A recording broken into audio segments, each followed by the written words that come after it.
Bonjour à tous sur Livre et Heureux. Alors aujourd'hui, je vais vous présenter le dernier livre de Catherine Cusset, La définition du bonheur.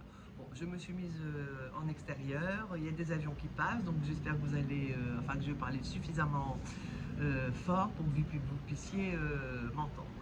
Alors la définition du bonheur, c'est l'histoire de deux femmes, Ève et Clarisse, qui sont nées à Paris dans les années 60, et l'on va suivre leur histoire respective, et ce depuis leur adolescence jusqu'à leur cinquantaine.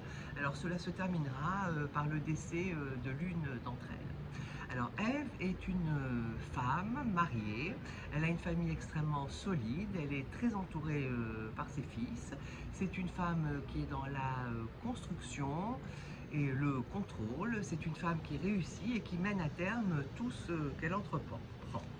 Alors Clarisse est une femme qui est sans cesse abandonnée, sa vie est ponctuée de séparation.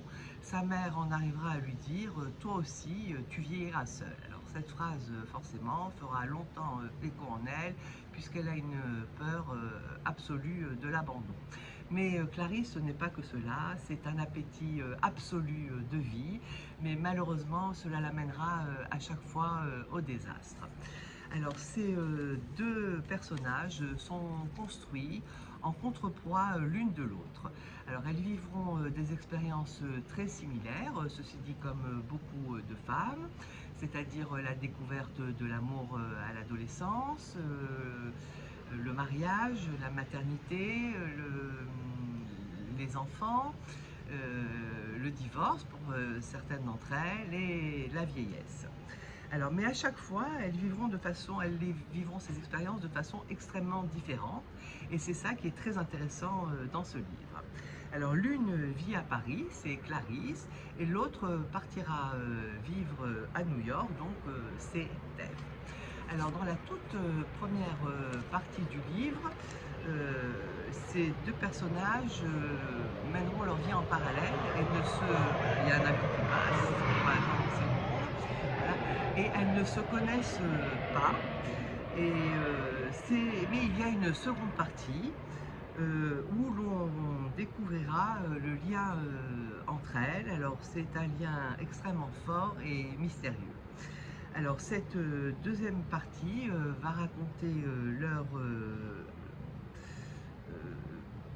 leur expérience commune, et ce depuis leur rencontre en 2018 jusqu'à la mort de Clarisse en 2021. Voilà.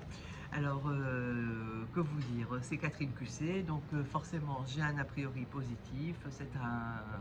En réalité, c'est un très très bon livre. Les personnages sont très intéressants, c'est une lecture qui est intelligente, extrêmement bien construite, donc je ne peux que vous encourager à lire donc La définition du bonheur de Catherine Cusset. Voilà, je vous souhaite une très bonne lecture et je vous dis à très vite sur Livre et Heureux.